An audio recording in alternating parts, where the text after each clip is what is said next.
Captain. Oh boy, I think we might have a quorum after all. Hi, everyone. Testing, testing. Can you hear me?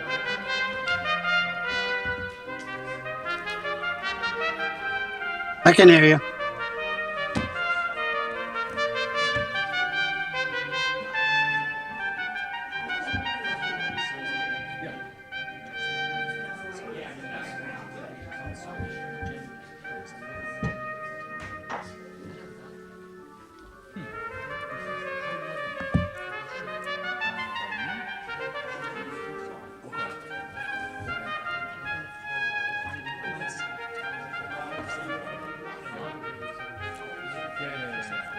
Okay.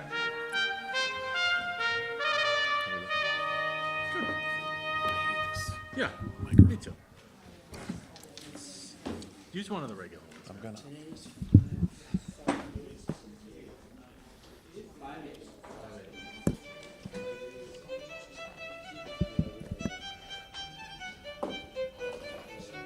I'm gonna steal that one. Good, who are you? I don't know if that's live.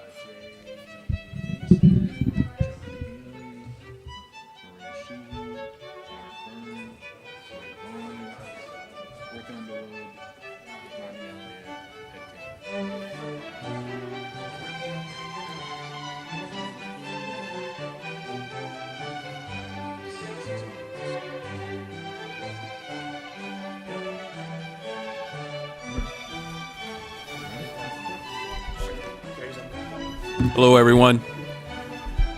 Welcome to the May 8th, 2025 SBC meeting, 6 p.m. Mayor's Reception Room. We'll start with a roll call. Manager Golden. Michael Vaughn. Here. Fred Bahu. Here. Liam Skinner. Here. Richard Underwood. Here. Michael Fiato. Here. Connor Baldwin. Here. Mark Byrne. He's muted. I can. Mark Byrne. Okay. Councilor Chow. David Peasley. Here. William Samaras. Senator Kennedy. Here. John Leahy.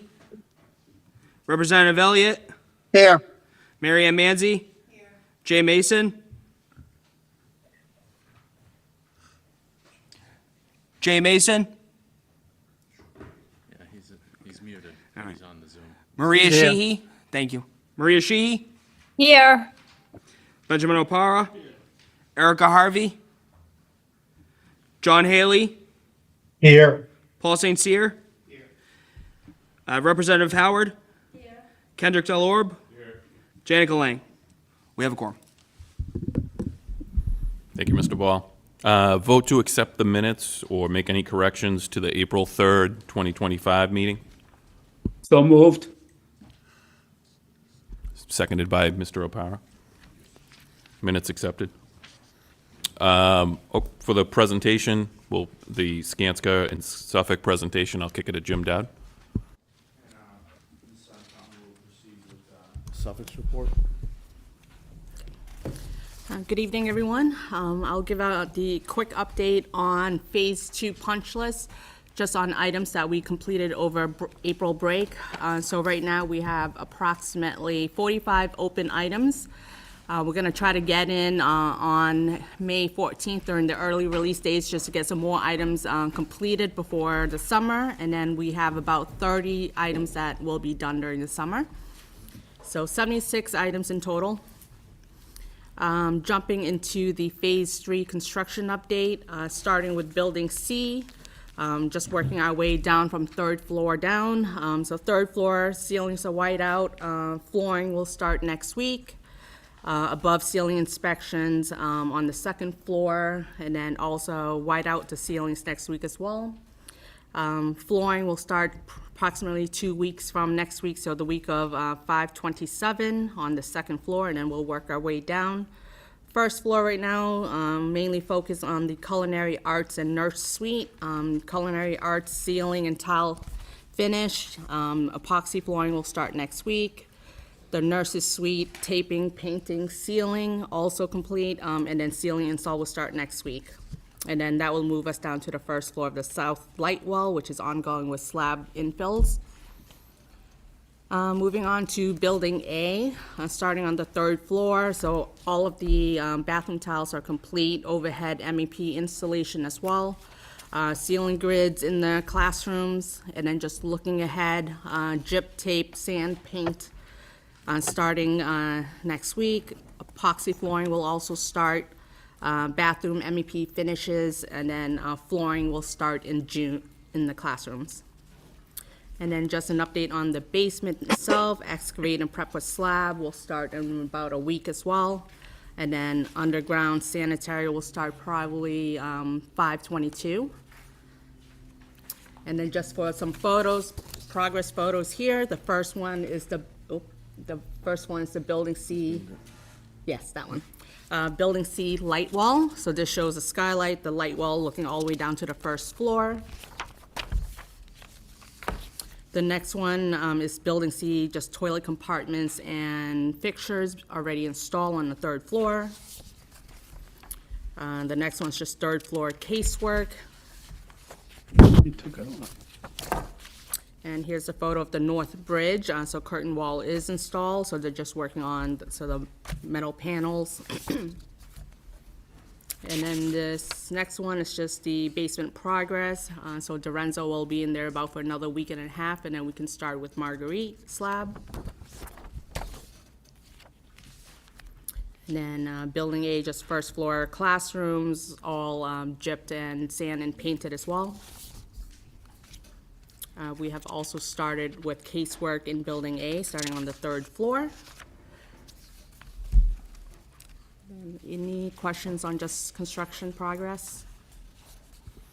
Any questions for Pana from Suffolk? Okay. There were questions on indoor air quality. I knew we were going to bring that up in this meeting, if you could address that. Sure. So I have 5 reports with me right now, just from December through April. December's report, there were some high readings that, Kendrick, you mentioned there was some concerns as well.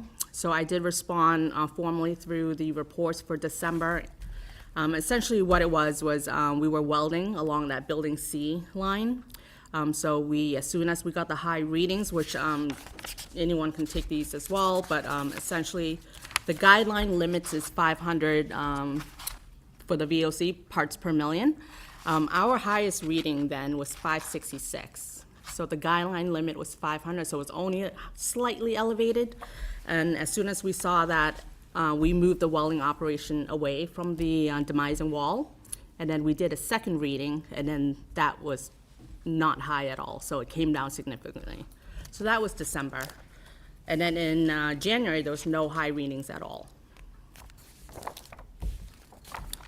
February, again, this was due to the epoxy flooring that was being installed. So as soon as the epoxy flooring operation was complete, we did a second reading, and the the elevated reading came down to about 502. And then in March, there was really no high reading, and then in April, there was no high readings. It was all within the limits. So if there's any concerns, I can send you the reports as well. But the city does have these. Jim did forward them over to Lisa Golden. There was also questions on paint from John Leahy as well as from Kendrick.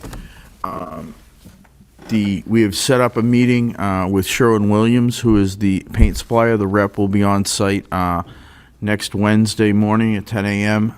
John Leahy is going to attend that meeting with Perkins Eastman and the rep from Sherwin-Williams, and we'll review the paint on hand as well as what the paint as installed, as well as the paint that was specified, and review that with Perkins Eastman, Mr. Leahy, and the rep from Sherwin-Williams.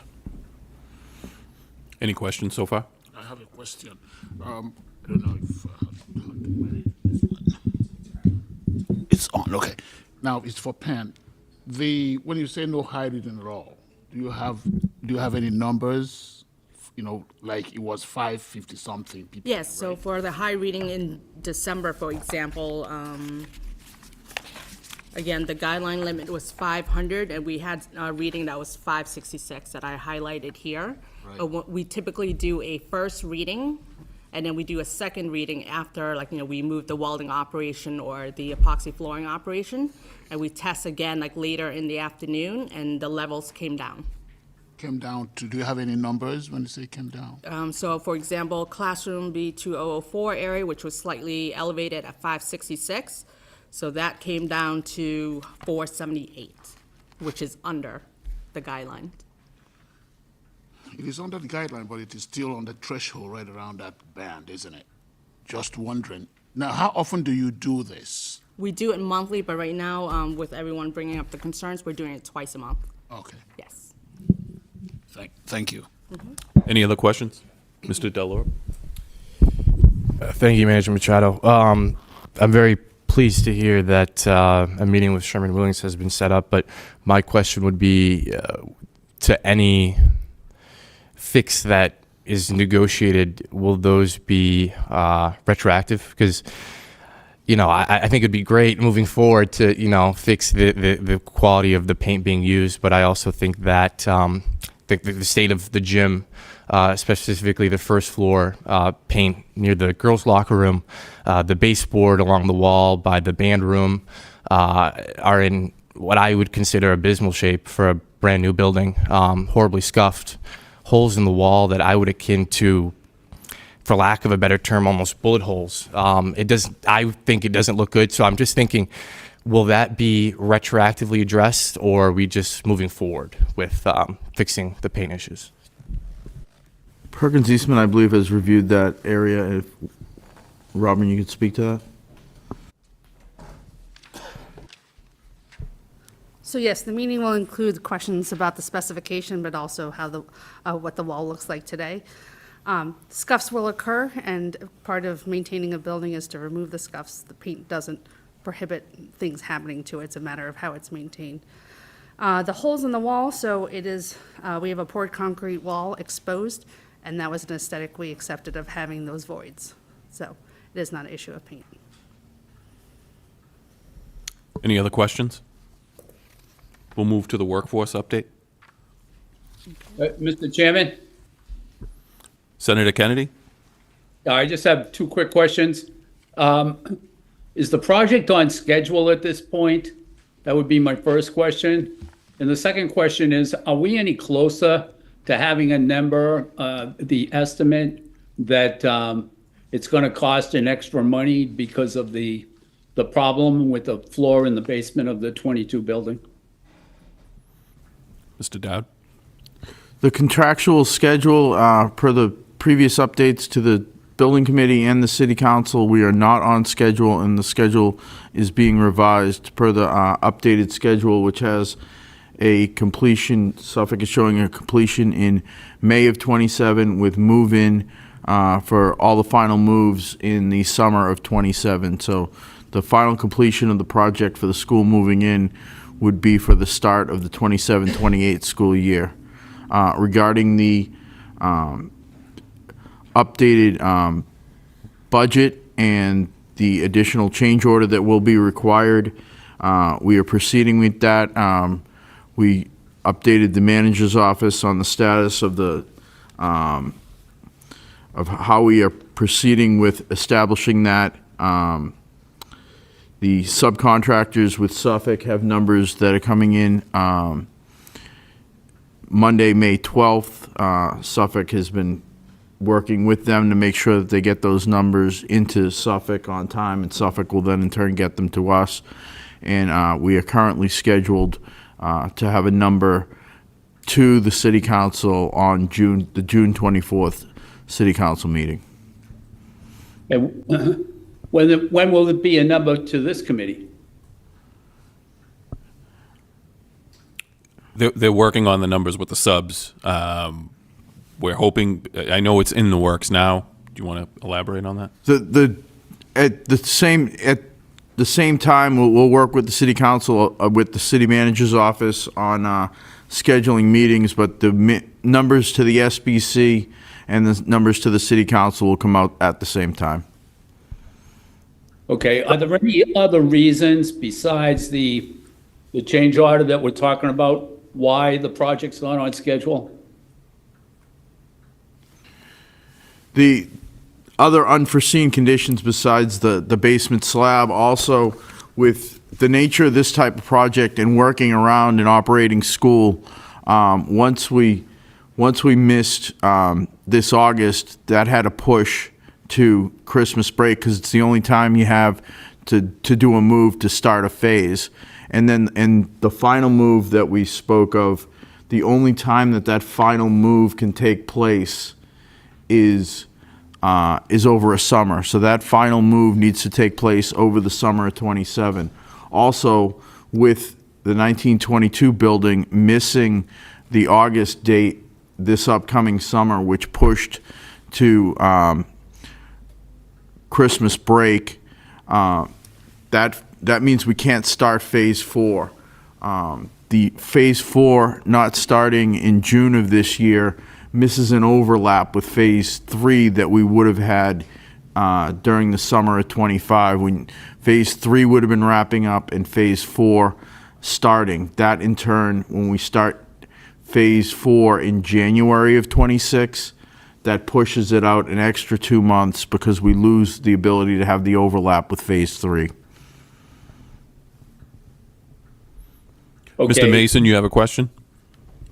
Well, no, except that, most of the, vacations or other reasons, that would have been put into the project schedule to begin with, right? So those aren't now reasons why this project is behind. I would have thought they would have been accounted for when the project first began. Did that not happen? They have been accounted for. It's the fact that once we push from August of this year, Phase 3 is not being completed. Not only one half of Phase 3, the 1980s building, is being completed on time in August of this year. The 1922 building will not be complete until December of this year, and then the Phase 4 cannot the start. Phase 4 can't start until January of '26. The reason we can't start Phase 4 is because we have nowhere to put the people that are currently occupying Phase 4, given that the 1922 building that's under construction right now will not be available at the end of August for the start of school. Okay, I get all of that. My only question, I guess, and maybe I should have presented a little differently, but the 22 building, the change order in the basement of the 22 building, is that the only reason why the project is not on schedule? In other words, if we didn't have that change order and everything was fine, would the project be on schedule? It seems to me that several meetings ago, when we would ask that question, we were always told that the project was on schedule.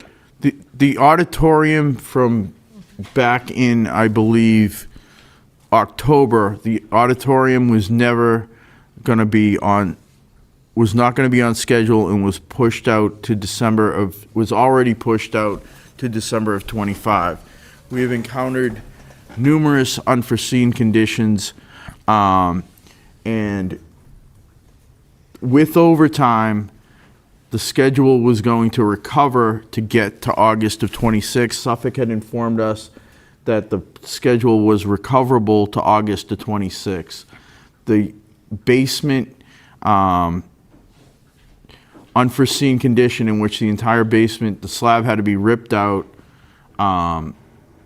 2 feet of soil taken out with structural fill put in and a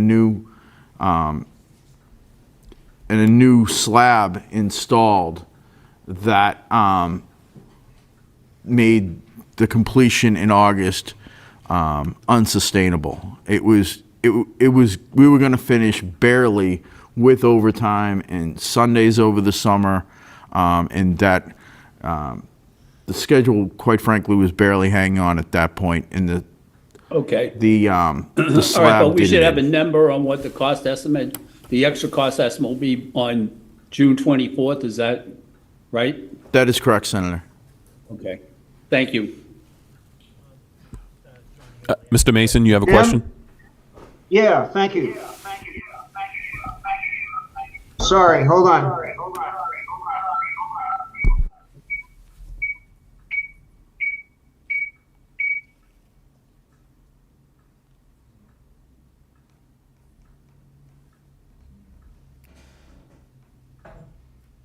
I think you're muted, Mr. Mason.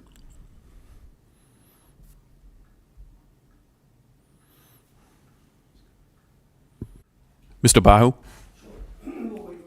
Goodbye.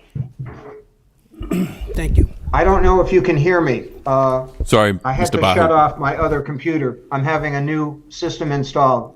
I just wanted to ask about the reason, Jim, you mentioned that there were numerous unforeseen conditions that resulted in the auditorium not going to be ready for the, not going to be on schedule. The basement slab is one. It sounds like, to answer Senator Kennedy's question, the answer is the basement slab. I don't know if there's anything else. Can the building committee get a list of these other unforeseen conditions so that we can report back to the public in an intelligent way? It seems like we are not getting enough information to be able to responsibly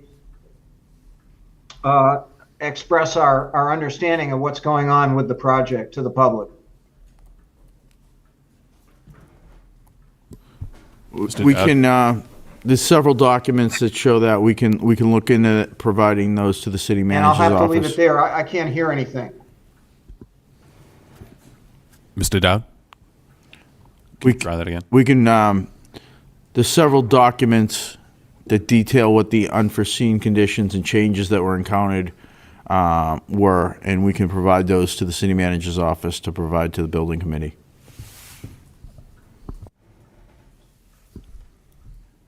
Mr. Bahu?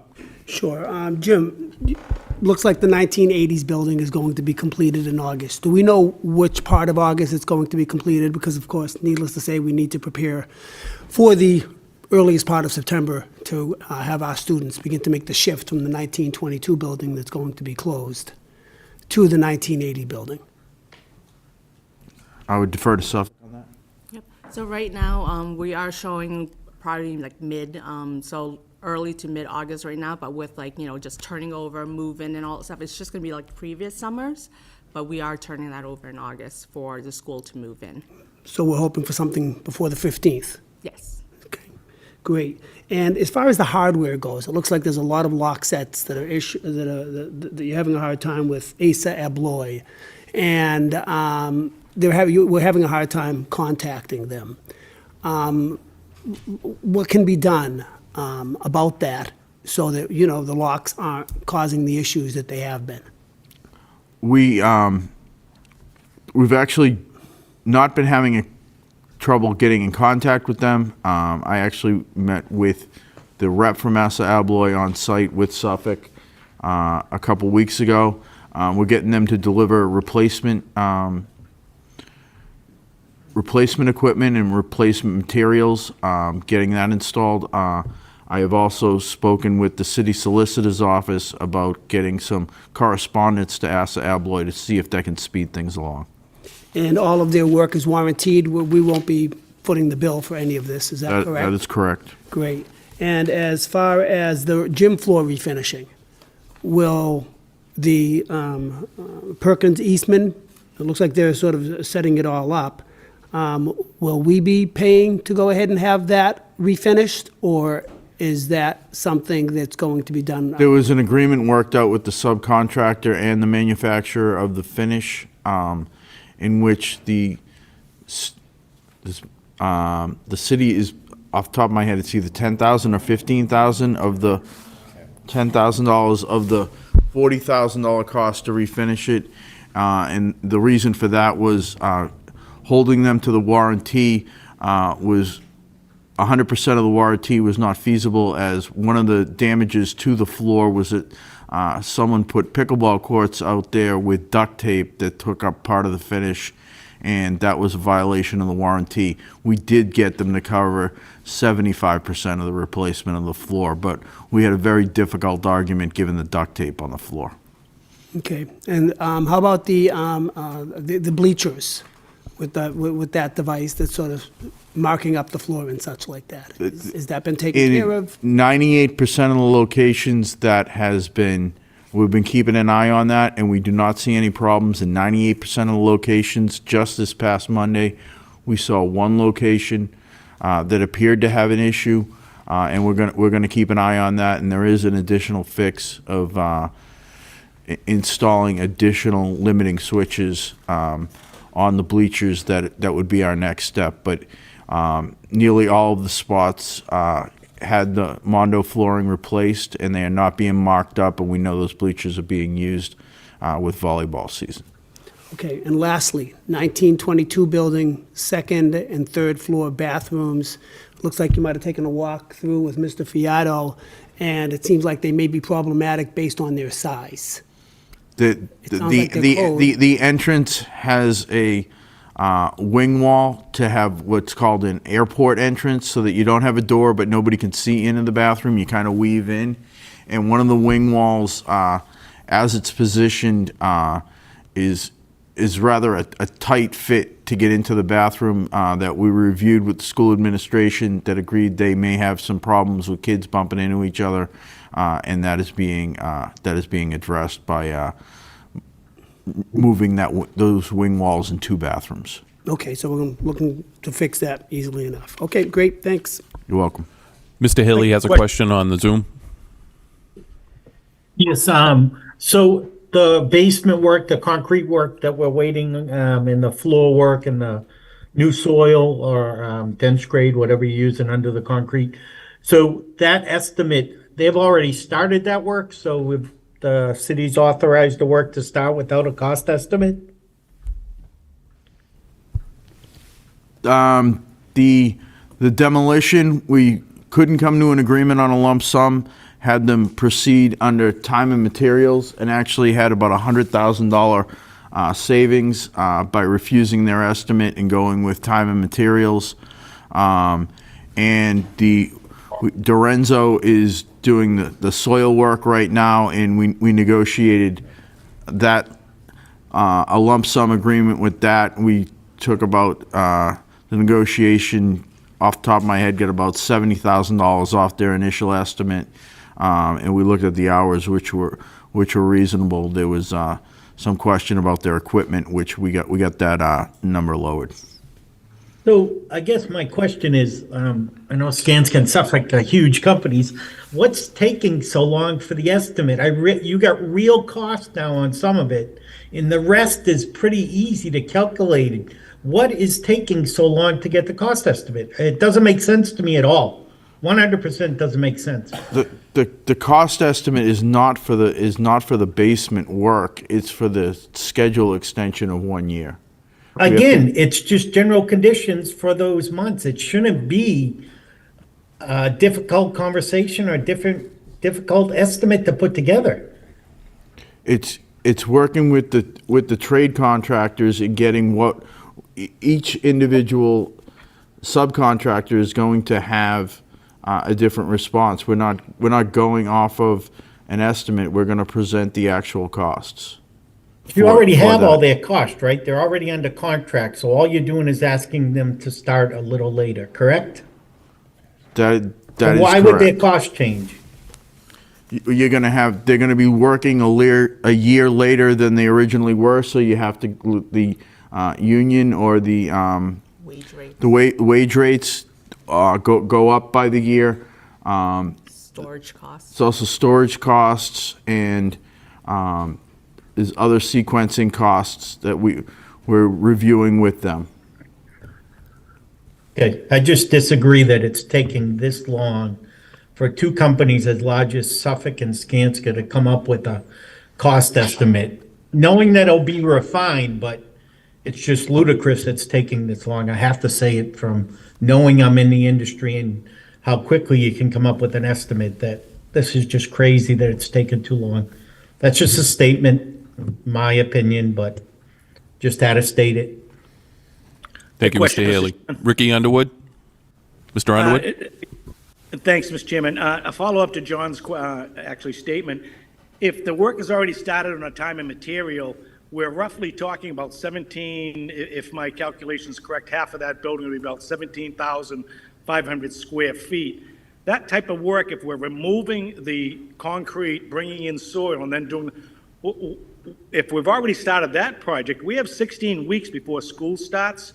Why would we not be able to use the classrooms above that space, which seems to be one of the sticking points on the schedule, if we should be able to finish that type of work in 16 weeks? Am I not correct in that? Am I missing something? It's a matter of safety for the students. We would have extensive work under them with noise taking place, air quality above them. We would also, right now, we have a very defined site where the construction workers enter and where the students are. If we ended up working underneath and having the site fence where it is, we would be blending the construction zone with the student occupied zone, and there would be major safety concerns with operating around the students. We had extensive meetings with the high school administration, superintendent's office, and the city manager's office that was not going to be a feasible path forward. Is it in your understanding, would the slab work itself be done within that 16-week period? I'd have to ask Suffolk. Yes, Ricky. So right now, Dorenzo right now is excavating everything down there. It's about another week and a half for Dorenzo to finish. And then we would get Marguerite, who would do the concrete, the rebar, and all that stuff, which would take another 3 weeks or so, 3 to 4 weeks. But then, we would start with underground utilities. It's definitely going to push it all the way out to the summer with the basement work. But wouldn't that be the majority of the safety work? That was the concern of not having kids above it. Wouldn't we be able to do the interior work after hours in that space and try to get this some of this back on time? I mean, going to years 27, 28. That's a long push out. We would blend the two areas. We absolutely hear you, and we went through hours of meetings with the school department and the city manager's office to see if we could pull this off, and it is not feasible. Okay. And we also spoke with Code Red as well. We brought them in. Just right now, phase 3 and 4 is broken out, right? Building the 1922 building in half. If you were to separate it and do the basement work, there's no clear delineation between like life safety and everything going horizontally versus vertically, where the building is cut in half. Mr. Mason, you have a question? You're muted. Yes, thank you. Appreciate it. Yeah, I just wanted to follow up on what Mr. Haley was saying about the difficulty in getting information in front of the building committee. It seems to me that if we're already contracting on a time and materials basis, we're already invested in some serious financials on this basement project. And I'm curious because we asked last month what the square footage was. I'm just hearing it now from Mr. Underwood that it's 17,500 square feet. So now we have some kind of basis to think about the scale of what we're trying to see get done. And I agree. I think that the length of time to pour a slab and prep footings and pour a slab, do whatever underground utilities need to happen, 12 or 16 weeks seems excessive. And I don't understand why and maybe it's the case, and that's fine. But I don't understand why the building committee can't be made privy to the information live, so that we have an understanding of what's going on, and we're not being presented with surprises when we get together on a monthly basis. Just a statement. Okay. Mayor Samaras, you have a question? Thank you. Senator Kennedy asked a question about why is there going to be a delay, and basically you said because classrooms are going to have to be used that were not going to be used. Are we talking about the same classrooms that you just talked about, the first floor of the 22 building, or is it another space? There's two situations there. One is that the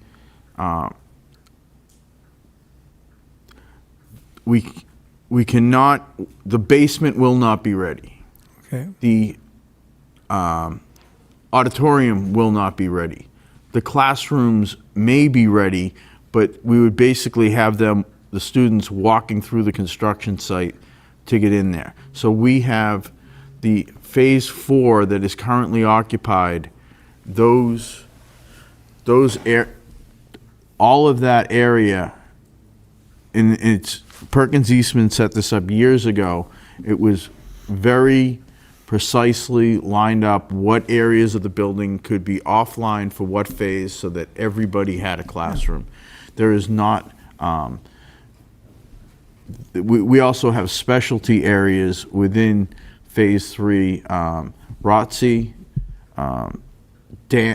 dance and chorus, as well as the band room that are in the phase 3 new basement that would not be available. So when the fall comes around, we're going to open the 80s building, and we are going to empty a good portion of the 1922 south end of the 1922 building, the St. Anne's end of the 1922 building, as well as the 1892 building, and move them into the 1980s, in the brand new 1980s, so everybody gets use of that building. Also, so when December comes around for the move, we are moving the fewest amount of people into the 1922 building that will be ready at that point. The problem with the delay is this fall we can't start the phase 4 area, the south end of the 1922 building and the 1892 building. That was supposed to be taken offline June 16th of this year. That cannot be taken offline until January 1st because it has to house students for the fall semester. Okay. Were you able to ascertain? Chairman, one more question, please. What? Just let me Mr. finish. Mayor Samaras, and then you, Ricky. Do you have any idea what the number of students we're talking about by any chance? I'd have to.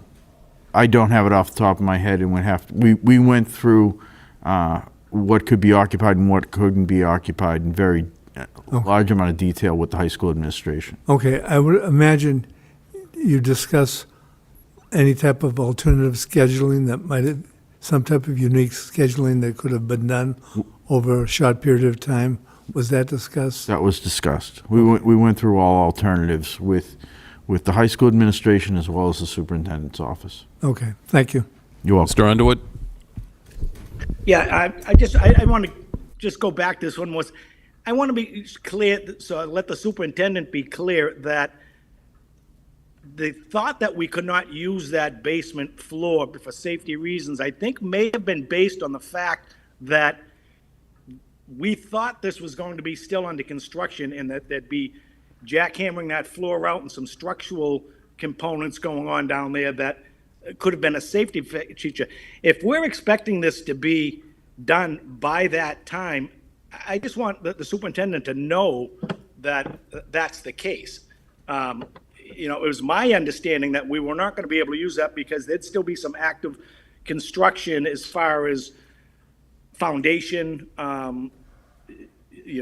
walls and whatnot being possibly disturbed. But I just don't see that being a big deal if we're already taking that other half of the building offline from the basement to the 3rd floor. The only different impact would be eliminating the basement floor on that other half. The fence stays the same. Everything stays the same. We just don't use that portion of the basement. You have the occupied school interwoven with we had egress issues and the number of egress you would have for what was under control. It was not feasible. We tried everything we could to make that feasible, and it just didn't work.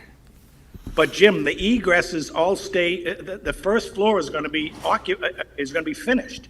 All the egresses are going to be opened on the first floor. The only thing that's not going to be usable and operational would be the basement floor. And we could contain that through, construction only through the other side of the building. We couldn't provide proper separation. We also have to provide egress for the construction workers, and we have said from day one, we are not blending construction workers with the student body. We would not be able to achieve that. The construction site and the occupied school would be blended, and that is not a tenable situation for the operation of the school.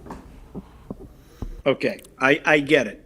But you're also going to remember, we've got construction spaces 6 inches away from the main corridor of the high school, the heart of the high school right now. So we are blending spaces. We are not physically blending spaces. They are separated. That is a proper separation. We would end up with a situation that was not proper separation. Okay. All right, let's move along to the workforce update. Yep. Thanks, Jim. All right, workforce update, the minority workforce update, we're currently at 26.9%, which equates to about 972 workers and 209,000 hours. This is currently exceeding the project goal.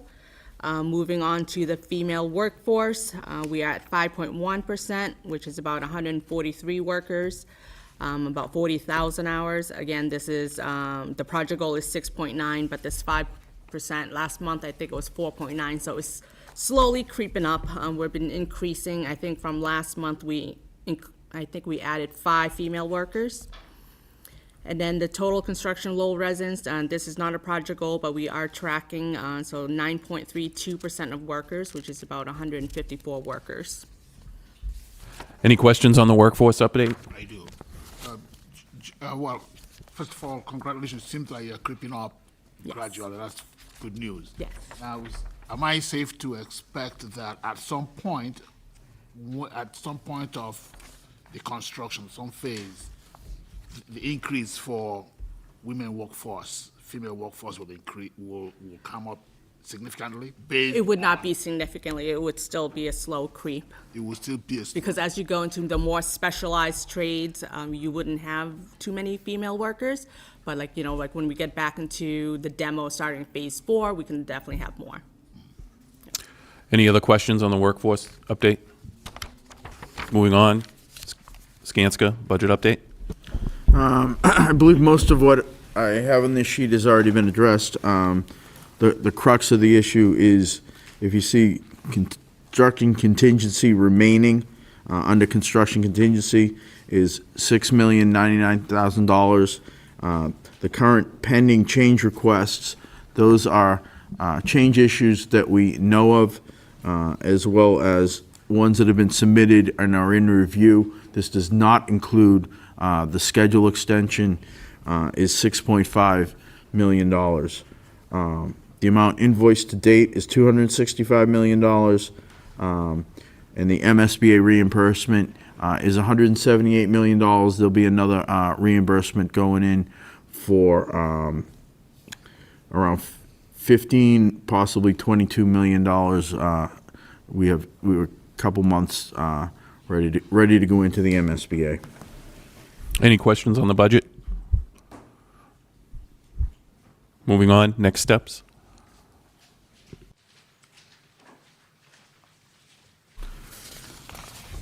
Next steps, as Ms. Sanchung went over, are we're starting flooring in the 1980s building.